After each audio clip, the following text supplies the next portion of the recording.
Power. Power up. Look at this beautiful, beautiful album. It's the gatefold. Look at these guys. Love them. It's my favorite part. This one is for Mal. Recognize. Recognize. Edwin Canestracci here. I got the big bottle, Johnny Walker Black Label, because that's the kind of drink you need when you're talking about Power Up. So we're here to discuss Power Up 2020. In 2020, who would have thought we have a new AC/DC album? And man, do I have a lot to say about this album. Now, I will say this. If you haven't listened to my Shot in the Dark review of this single Shot in the Dark, listen to that first. That's really part one of this review, and this is part two. Because in that review, I broke down like everything about, I was pretty much talking about the build up to this album and, what happened to the band during Rock or Bust and how Brian and Phil were no longer in the band, and then Cliff retired, and then Angus, after Malcolm's funeral, brought them all back together to record the album, and why that's so awesome, and why I love Brian Johnson and Phil Rudd so much, and why this lineup matters. I did all that in that Shot in the Dark review. So listen to that. Watch that first if you haven't seen this. Just right. It might be on the side here. I don't know. But anyway, so find my review for Shot in the Dark, and then come back and watch this, because now this is part two. So here we go. Part two, the Power Up, the whole goddamn album review. Okay, Power Up. Well, I tell you, I don't want to get emotional. Did that in the last one. I'll probably get a little emotional. But just hearing AC/DC again after the year we all had was in itself a big deal. And I understand that there's some sentimentality involved in this review. And a year or two from now, I'm probably going to think maybe I overrated this album. I did that for Rock or Bust. I overrated it. But I don't know. I think this one's a little different. I tell you, this album is very different in actually a lot of ways, which I'm going to get into. All I know is at this moment, and some of you are going to think I'm crazy, but I think this is their greatest album since, that's the question. Whenever an older band releases a new album, the question is, what is this the best album since?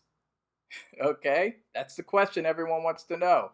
Well, here we go. Generally speaking with AC/DC, it's usually greatest album since Flick of the Switch. That's usually what people say. So like that kind of is that's kind of the cap off for their peak years is Flick of the Switch. It's the last album of what a lot of hardcore fans call the six pack. The six pack being Let There Be Rock, Powerage, Highway to Hell, Back in Black, For Those About to Rock, and Flick of the Switch. A lot of diehard fans, that's the six pack. Last three of Bond, first three of Brian. And so a common thing I've heard and read over like the past 10 or so years, whenever AC/DC has a new album out, everyone gets very excited. It says, best album since Flick of the Switch. And then like a few years later, some people stick with it, and some people go, nah, it wasn't the best. Maybe it's like the best since Black Ice. That's how I feel about Rock or Bust. It was the best since Black Ice. It was better in Black Ice. But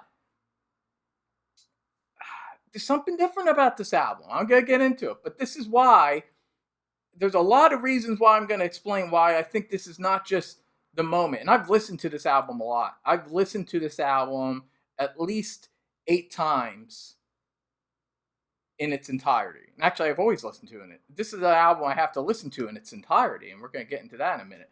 But, obviously I heard the first two singles that were released, Shot in the Dark and Demon Fire, I heard a few more times than the other songs. Shot in the Dark I definitely heard a lot more times. But for the most part, I've only listened to this album in its entirety, so I've listened to it 8 times. So there you go. 8 times I've listened to this album. That's a lot of times in 3 days. And yes, obviously, I love the album and think it's great. But how much do I love it, and how great do I think it is? Well, here we go. Oh my God. I think it's the best AC/DC album since For Those About to Rock, We Salute You. Yeah, just take that in your face. Best album since For Those About to Rock, We Salute You. you know, maybe next year I'll look back on this and say, no, I overestimate it. It's not the best album since For Those About to Rock. But I'll tell you this. At very least, it's the best album since Ballbreaker. There's not even a question of that. Like, I'm confident in saying I will always think it's at very least the best album since Ballbreaker. And that's 25 years ago. So these old guys released their best album in 25 years. So that in itself would be a big accomplishment. Plus, I love Ballbreaker. So no problems there if I think this was simply their best album since Ballbreaker. But I think it's better than Ballbreaker. I really do. I think it's definitely their most consistent album since Flick of the Switch. It's the most unique album, and we're going to get into that in a little bit, since Ballbreaker. And overall, I think it's their best album since For Those About to Rock, We Salute You. I feel it breaks the six-pack. Yeah, I feel that right now this is my sixth favorite AC/DC album, you know? So there you go, you know? And I know there's a lot of diehard old school fans that really just love all the Bon Scott stuff and maybe the first two or three albums with Brian, and that's it. I'm not one of those guys. No disrespect to the Bon years, and yes, obviously, you know, I love High Voltage and Dirty Deeds on Dirt Cheap, but to me, AC/DC didn't really kick into high gear until Let There Be Rock. So I am kind of a proponent of the six pack. Those are my six favorite AC/DC albums. So this to me having an edge on Flick of the Switch is a big deal.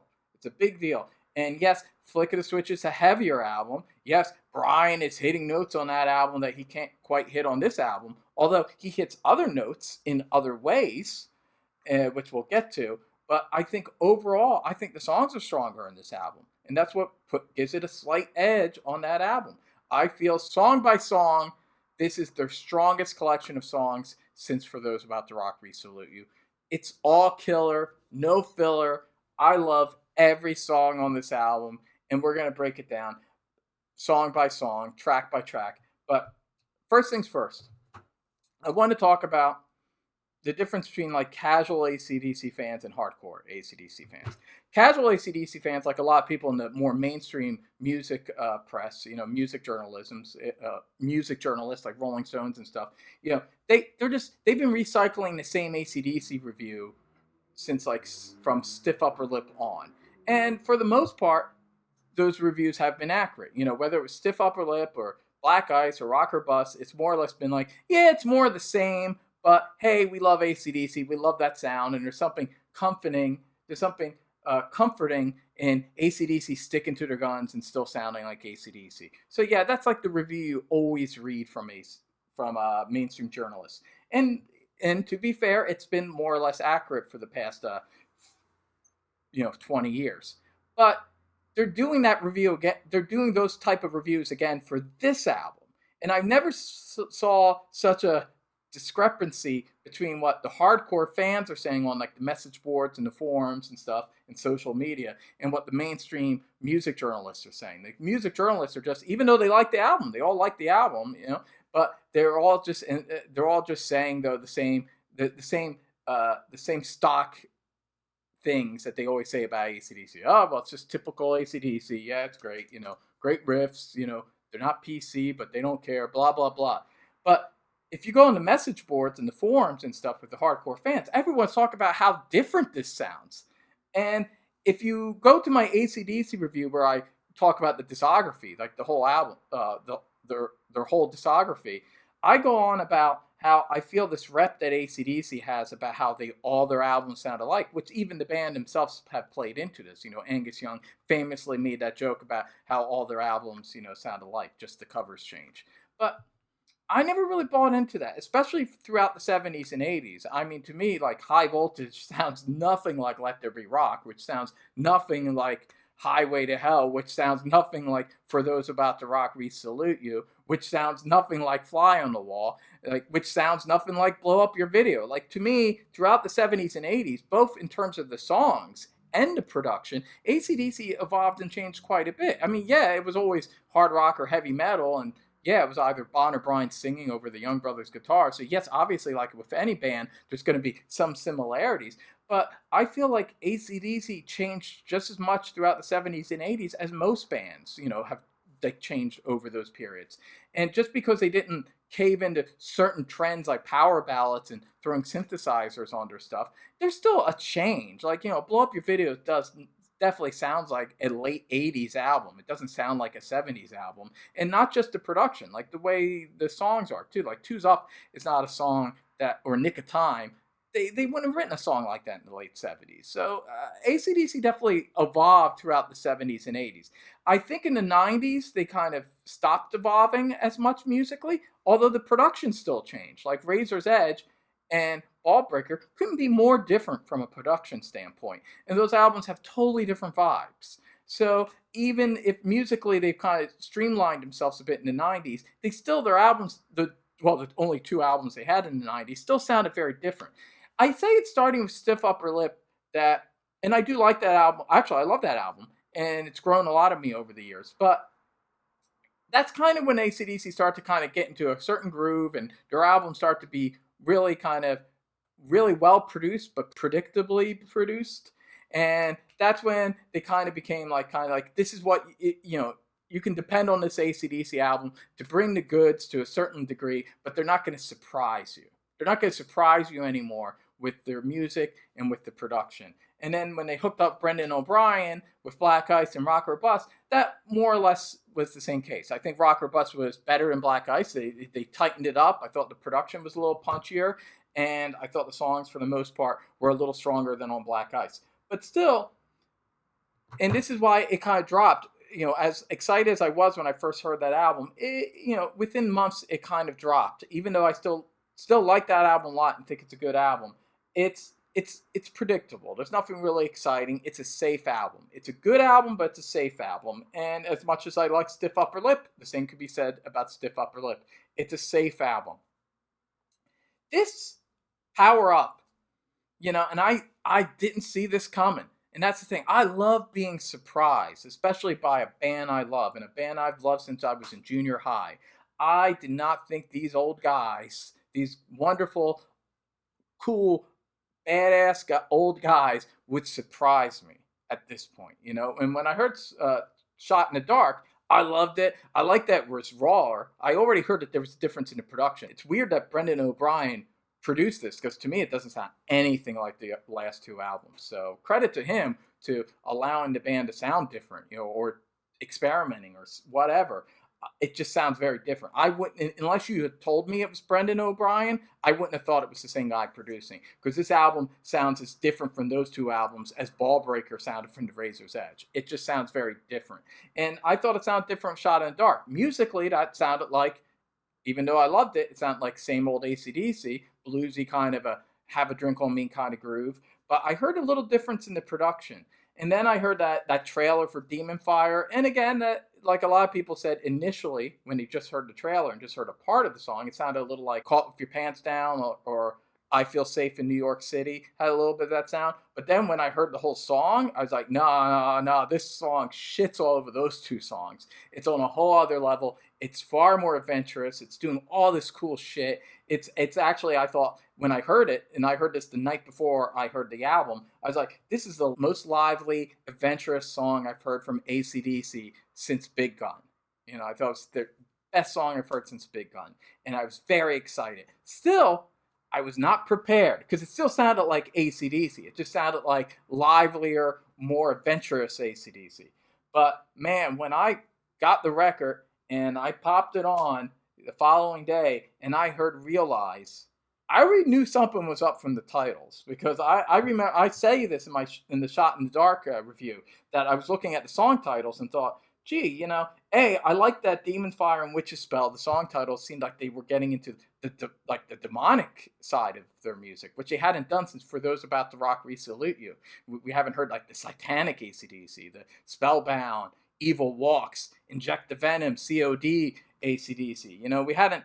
They kind of shied away from that stuff after For Those About to Rock We Salute You. So just from a song title standpoint, I was like, well, that's cool. But then there were song titles that didn't even sound like anything they had ever done before, like Realize, Rejection, Through the Mist of Time. It's like, what's going on here? These do not sound like AC/DC song titles. So when the needle hit and the first two chords hit a Realize, well, first thing, you hear those two chords and it's just like, yes, AC/DC.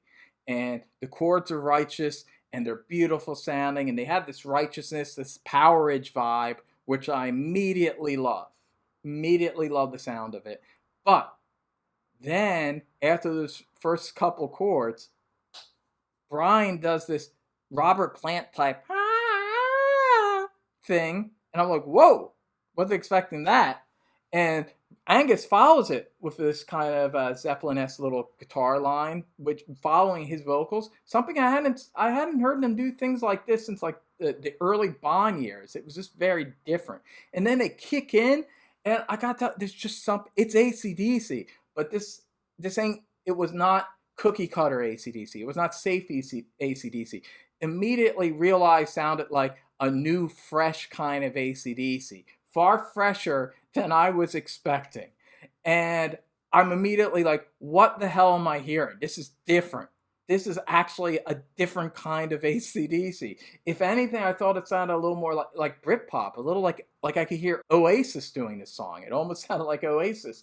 It just had a different vibe. It was awesome. It was rocking, but it was just different, you know. And the I could hear now that the rawness I heard in Demon Fire and Shot in the Dark was just a little bit of a hint of how this production has, just a little hint of the character of this production. There is a lot of personality and character in this production, and it was like the Realize sounds like this wall of washed out sound, and this is a contention for some people. And it's that kind of production. It's one of those productions that's gonna, some people are not gonna dig it, some people are gonna love it. Well, I'm one of those guys that loves it, and I'm like that type of guy that usually loves a production that other people hate. Like this album, Fly on the Wall, that's a production a lot of people hate, and in some ways this, well, no, Power Up just sounds like Power Up. It doesn't sound like any other AC/DC album, which is one of the things I love about it. But in the sense that the guitars and drums are really loud, and Brian's kind of buried in the mix. In that sense, it's like Fly on the Wall, but that's about it. It sounds nothing like Fly on the Wall, I think, sonically, other than those very broad similarities. But yeah, so the guitars are washed out. Phil, we never got to hear Phil this loud in a mix. We heard Simon, you know, Simon Wright this loud in a mix, but we never heard Phil this loud in a mix. So I like instantly, it's like, I love how loud Phil Rudd is in this mix, because I love Phil Rudd. And the guitars are washed, and I'm not one of these guys that's great, and Brian sounds amazing on this album. Best vocals since Fly on the Wall, easily. But I've been saying that about Brian's vocals since Ballbreaker on. As he's gotten older, he's worked his voice in increasingly more interesting and soulful ways, you know, becoming that guy he was back in Geordie with a lot of range. It wasn't just, you know, some headbangers think range is all just about screaming and hitting really high notes. And yeah, Brian can't hit some of those notes like he hit back in Flick of the Switch and like Shoot to Thrill and stuff like that. But he's hitting lower notes. He's doing other things. He's keeping it interesting. You know, on this album, throughout, he's doing all kinds of cool shit. And some people might be disappointed that he's a little buried on some songs. Some songs like Demon Fire, he's right up there. But on other songs like Realize, he's more just like another instrument. It's a little similar to like Mick Jagger on Exile on Main Street. Hey, and I don't mind that, because I'm a guy that, I love atmosphere. And that's a big thing. If you're a person that puts atmosphere above a lot of other elements of music, then I think this is an album that's going to appeal to you, because it's a lot of atmosphere in it.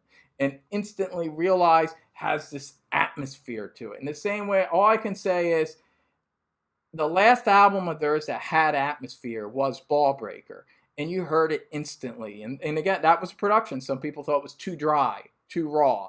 But I loved it. It had atmosphere to it. As soon as Hard Like a Rock came on, there was just a vibe. It was a Ballbreaker vibe. In the same way, as soon as Rock and Roll Damnation comes on, it has a Powerage vibe. You know, as soon as Hell's Bells, or For Those About to Rock came on, they had those respective vibes. You know, Fly on the Wall had a vibe. Like just as soon as the chords hit, they, as much as people go, oh, AC/DC all sounds alike, they don't.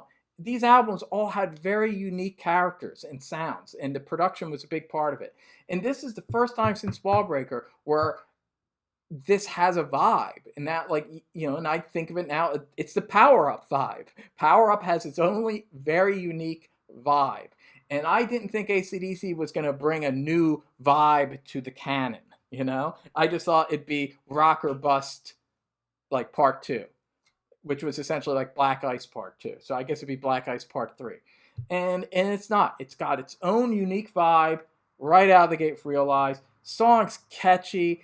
It's poppy in a way I was not expecting. And that's something throughout this album. And again, I've read some fans don't like it because they think it's too poppy. It's definitely their most melodic album since Razor's Edge. No question about it. Consistently, it's a very song-oriented album. It puts melody and choruses and hooks above everything else, but it's also very raw and very soulful, unlike Razor's Edge, which, I'm sorry, is my least favorite AC/DC album. I know a lot of people love that album, but me, it's my least favorite. Some good songs on it, but I really do not like that production. It's way too slick. I didn't think Brian sounded great. And it's the only AC/DC album where I think that there are a couple clunkers, like a couple songs that are just not good. You know, even Black Ice, I felt half the songs were mediocre, but I didn't think they were bad. Whereas Razor's Edge actually has a few bad songs, which is unusual for AC/DC.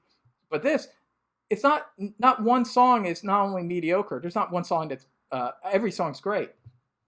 And we're gonna go. So Realize is already like a new AC/DC classic, a different kind of song from them, a kind of wall sound, power pop.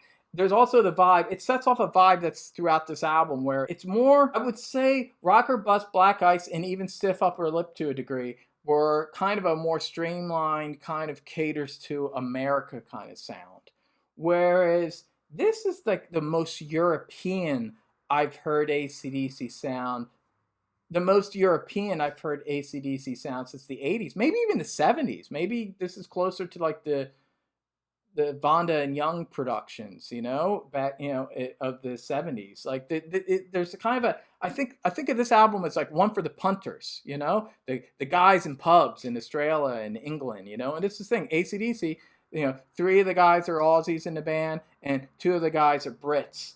And it comes through. Like, it feels like this is one they really made for themselves, and they made it for Malcolm. So it doesn't feel like it's as Americanized. That's all I can say. And maybe won't connect. But that's the thing too. Like, some metalheads and stuff go, "Oh, we wish the songs were longer," or "We wish Angus soloed more." But you know, if you listen to a lot of their earlier stuff, yeah, they had some songs that like "Let There Be Rock" and stuff, and "Squealer," which had a lot of solos. But they also had songs like "Give Me a Bullet," which didn't even have one solo.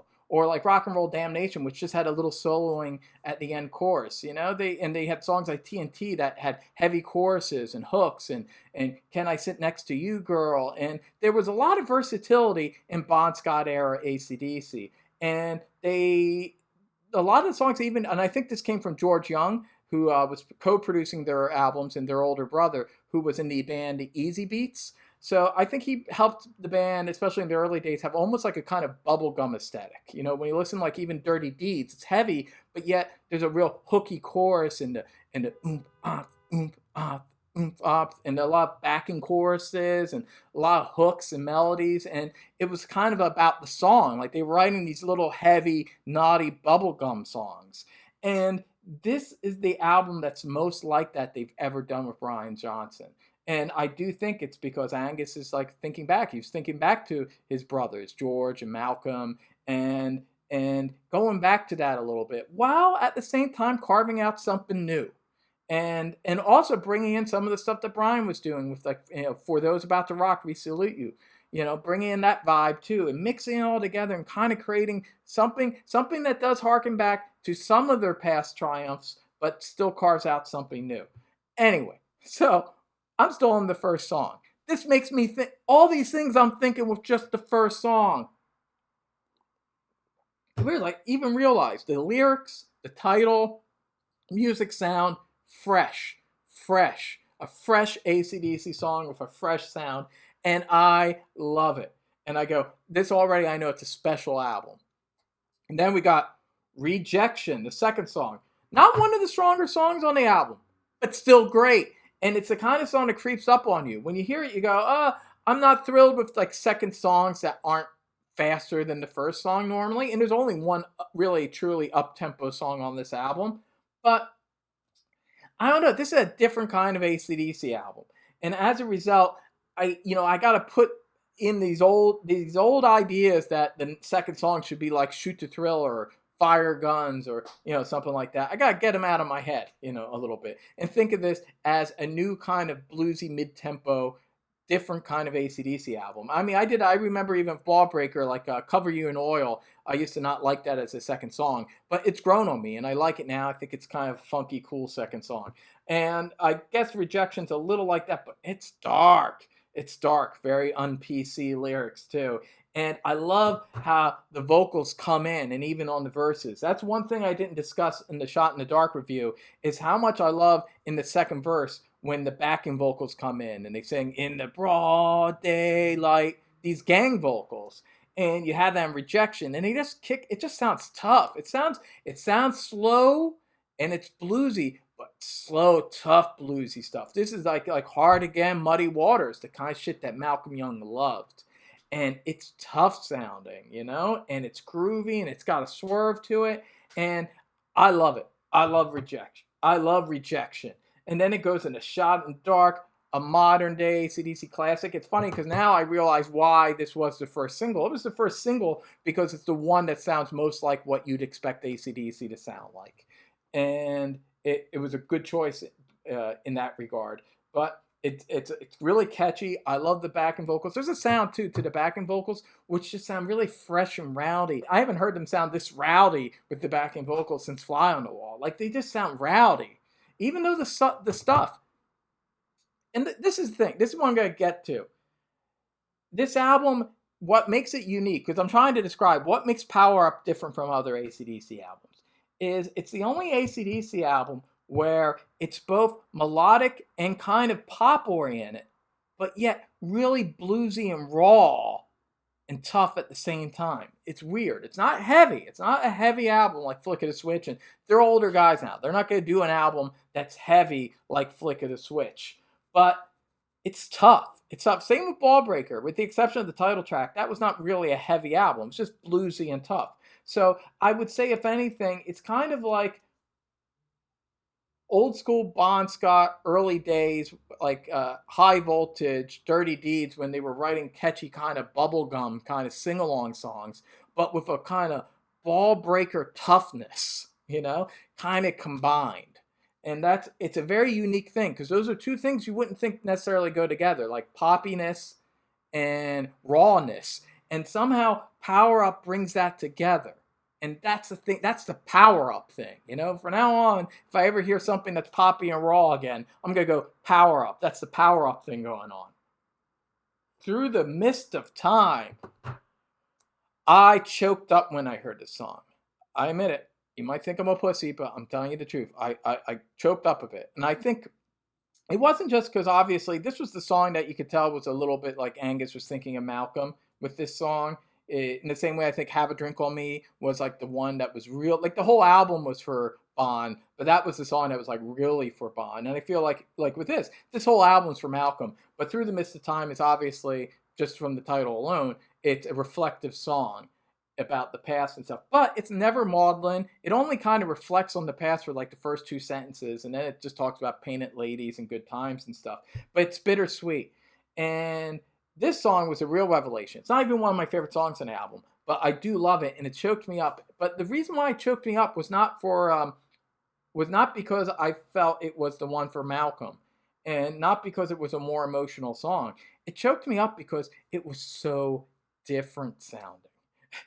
It's a hard thing to describe, but just hearing AC/DC doing a song like this, because I didn't think they had it in them anymore, just surprised me. And they've already been surprising me at this point. But then when Through the Mist of Time came on, they took it to a whole other level. Because the only way I can describe this song is it's a power pop song.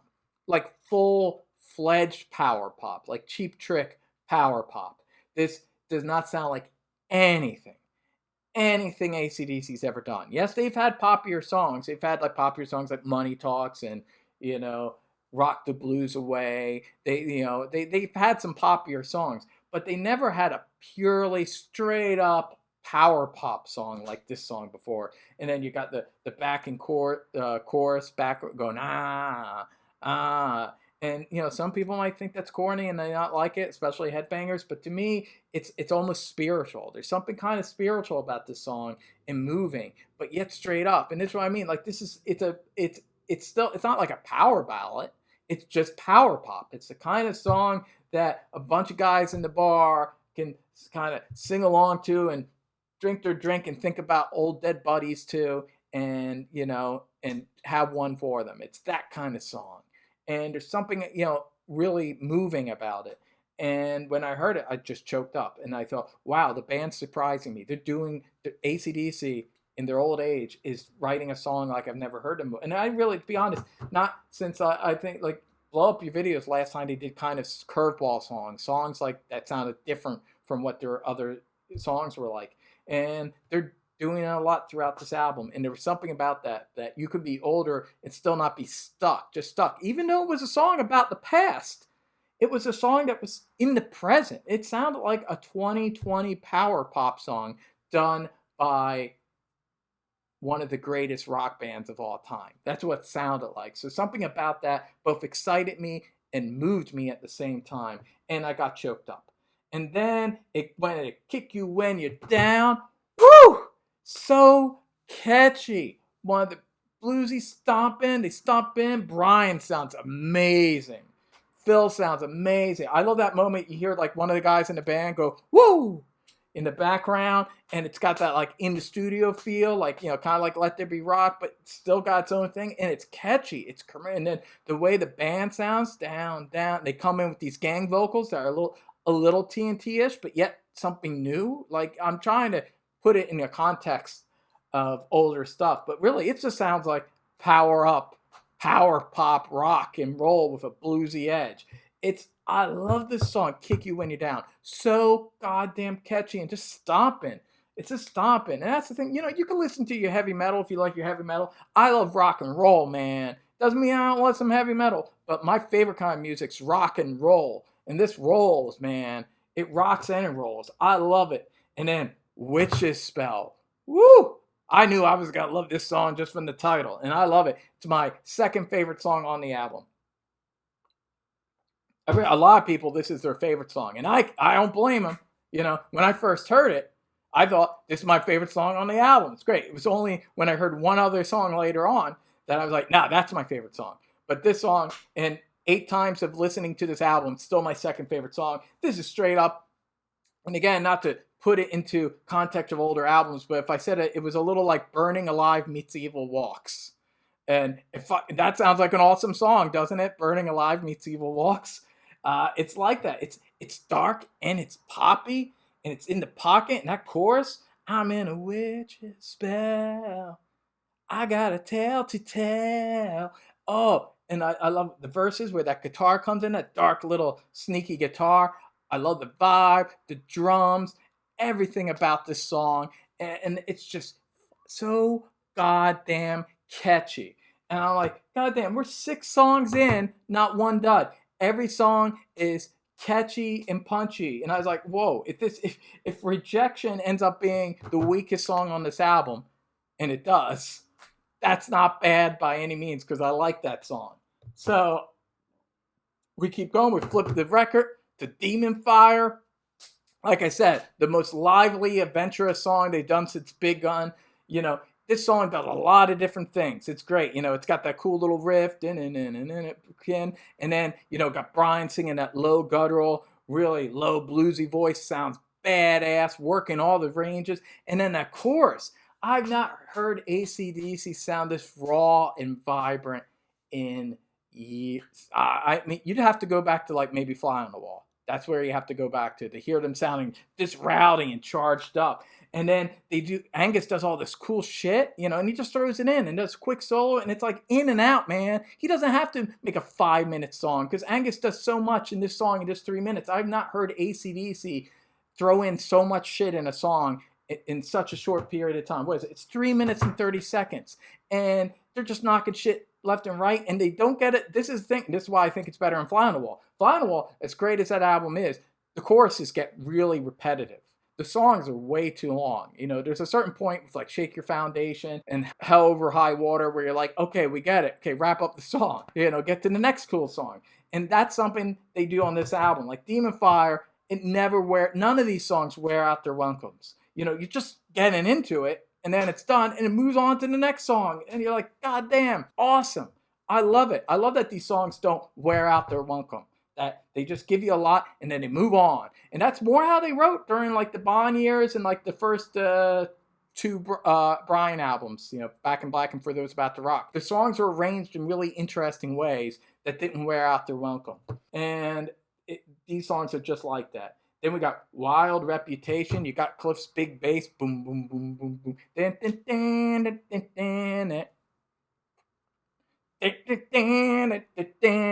you just start grooving. It's so goddamn catchy. So goddamn catchy.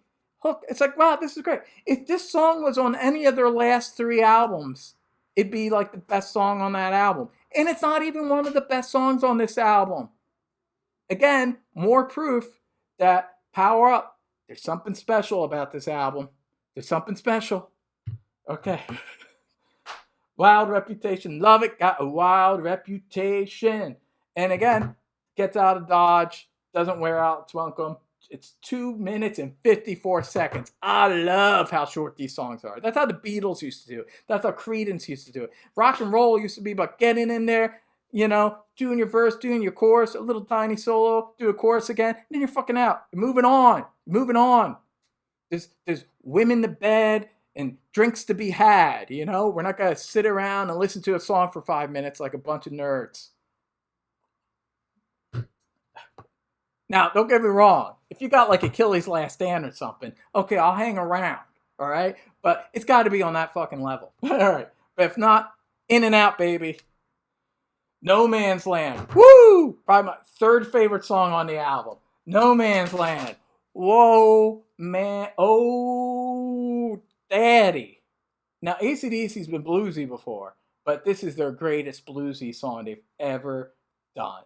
The guitars, and it's different sounding. It's bluesy AC/DC, but not like we've heard them before. And it's like some kind of new kind of bluesy power pop AC/DC. Again, the hooks, the choruses. Brian sounds amazing. Phil sounds amazing. Angus is doing all this cool shit. Again, In and Out. I love No Man's Land. Wonderful song. Systems Down. Now, Systems Down, this is a song that I think best backs up my theory right now, that this is the best album since For Those About to Rock, We Salute You. Let me explain why, but I need a little more scotch to explain. Okay, I powered up. Now I can tell you why. Systems Down, probably the 2nd weakest song on the album after Rejection, which, if you remember, I think is a great song, Rejection. So this is an even better song than that. And it's the 2nd weakest song on the album. But Systems Down, and I was listening to this today, it's a kind of song, it's like at the same place where Breaking the Rules was on For Those About to Rock, We Salute You. In fact, I'm going to talk about 2 songs from For Those About to Rock. And I, like a lot of people, used to think that For Those About to Rock was awesome, but towards the second side, it kind of dropped off after COD. It picked up again with Spellbound, which I always loved. That's actually my favorite Brian Johnson era song. But I used to think Breaking the Rules and Night of the Long Knives were kind of fillerish. But then I grew up and I matured and I went back and For Those About to Rock became like kind of my go-to AC/DC album because it wasn't quite as burned out as some of the others. So I would go back and listen to it again and again. And then sometimes one of those 2 songs would come up like on a shuffle. And if you listen to them individually, you realize like, wow, it's like Breaking the Rules was like on any of their later albums, that would be like one of the highlights. But For Those About to Rock, it kind of comes off fillerish. But but individually, and especially Night of the Long Knives, if you listen to that song individually, it's a really awesome song with really great hooks, and I love the guitars, the finger tapping thing and Breaking the Laws, and then that great, really catchy chorus of Night of the Long Knives. That's kind of what I'm getting at here. Like, I can already tell, like, Systems Down, it sounds like the kind of song that would be like lost throughout this album. Like it's the kind of song that would be easily kind of washed away and people wouldn't think too much about it. But if you listen to it individually, it is awesome. It's awesome. The hooks, the way the guitars come in and out, and then the chorus, the dark kind of moody chorus. it's a really great song, and I'm like, God damn, Systems Down. It's like, it's just like Breaking the Rules or Night of the Long Nights. It's one of those songs that seems like it's filler, but if you isolate it, it's a really awesome song. And this is the second weakest song on the album, and it's great. And again, if it was on any of the last three albums, it would have been, hell, if it was on Ball Breaker, it would have been one of the better songs on Ball Breaker. There's something really great about it. And I love that song. And then we get to the Money Shot. Money Shot, my favorite song on the album. There you go, number one. Money Shot. Woo! Again, mid-tempo. I never thought I'd love an AC/DC album that was almost so consistently mid-tempo. But I tell you too, and this is the thing about Phil, listen to his drums on No Man's Land. He's doing all kinds of cool shit. Even though it's mid-tempo, there's something fresher. Like the thing is, on Black Ice and even Rock or Bust, there's something kind of repetitive about how Phil played. I mean, he had that Phil groove, so you still liked it, but it got a little boring. Here, even though it's mid-tempo, it's more like kind of like Charlie Watts of the Stones. If you listen to it, he's always doing something a little different with the cymbals, the snares hitting at a different time. No Man's Land, like, listen to those drums. Like, he's playing with the beat. He's not hitting it exactly where you think he would hit it. It's interesting. And he kind of keeps it, and I realize that's a big part of what keeps this album fresh. Even though this whole album's mid-tempo for the most part, with the exception of Demon Fire, the only, like, up-tempo song on the album, there's kind of varying grooves, varying nuances, in the mid-tempo. And it's also the guitars are different, and the melodies are so interesting and so hooky that you just don't really care. I remember I would read some reviews. Some people thought For Those About to Rock was too slow and kind of sluggish in mid-tempo. But that album is so inventive and catchy, and the hooks are so great, and the melodies are so strong. It never feels like a drag. And Power Up is very similar in this regard. I've listened to this album 8 times. Never one song on this bores me. I'm always like kind of leaning in a little bit into the song. And that's also Phil. This is maybe something about thinking like he was done with AC/DC and maybe going to jail for the rest of his life. Something about that sparked something in Phil. And I think something about Mal's passing sparked something in the band that they're like, let's not just play it safe and be old guys. Let's go in and make a fresh new AC/DC album. Let's be alive. Let's be exciting and alive. And let's work the basic formula of a mid-tempo hard rock song, but find ways to make it interesting and exciting for us. And they do it. And then we got Money Shot. Money Shot, another mid-tempo song, but man, is it catchy. It's got kind of a Highway to Hell groove. The drums hit, the guitars hit. It's catchy as hell. Then that chorus, ooh, I love when the gang vocals come in and they go, Doctor, woo, Doctor, it's gonna get the money shot. Whoa, so catchy and meaty and deliciously on PC. I love Money Shot. I like awesome. The album can end now. But no, it's got one more song, and that's Code Red. Code Red with that sneaky little, it's almost like, I guess, beating around the bush, but kind of a little slower and bluesier. And it's in the verses, and it comes in, and you're like, whoa. And then they come with that station to station, 5152.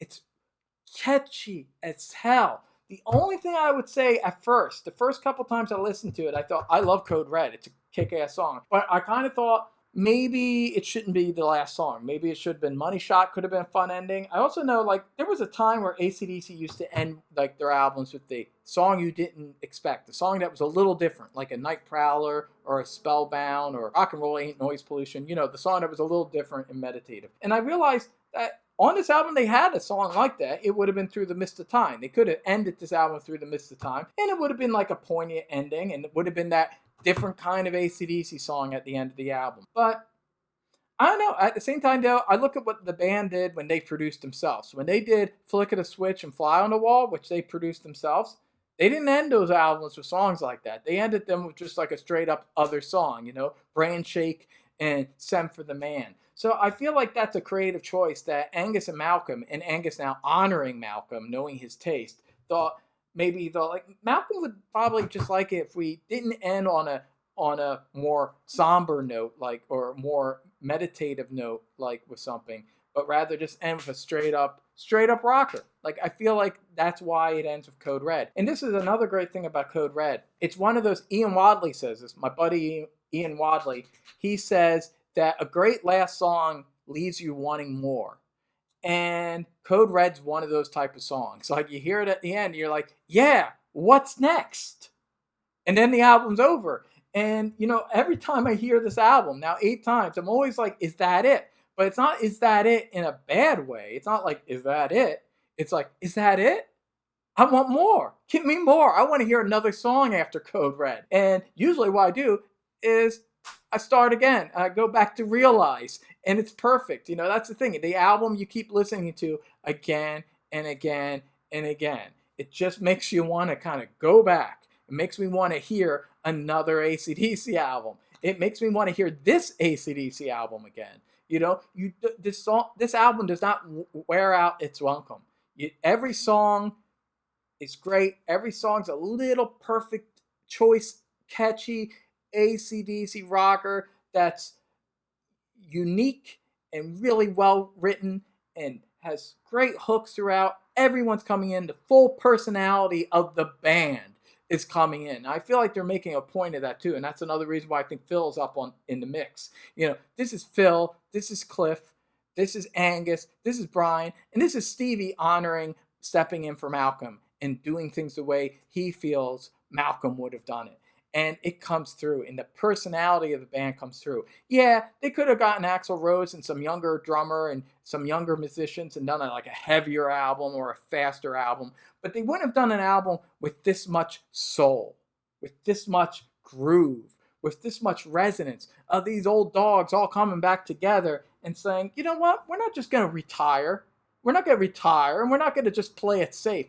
We're going to do a fresh new 2020 version of AC/DC with all the weight and history of the band, but moving it forward. That's what this album is, and that's Realize. Like, when you hear Realize, it's like you realize AC/DC, they ain't done. And that's the thing about Code Red. Ending it with Code Red is like, we're not done yet. We're not going to write that finale song because maybe there's another album coming out, Maybe we're going to keep on doing this until we're all dead, And that's all we can do in life. It's just keep on rocking until we're all dead, And then maybe other people will follow our lead in the future and say, hey, those people were rocking, so we're going to keep rocking. And maybe that's how this whole fucking thing continues. So, in short, Power Up is a masterpiece. I think the best AC/DC album since For Those About to Rock, We Salute You. So, think I'm crazy, think I'm wrong, but all I know is I love something, and it's great to love something. And that's what music is about, that's what rock and roll is about, and that's what life's about. Love your brother, and love rock and roll, man. That's all I gotta say. Thank you, AC/DC. Power up and out.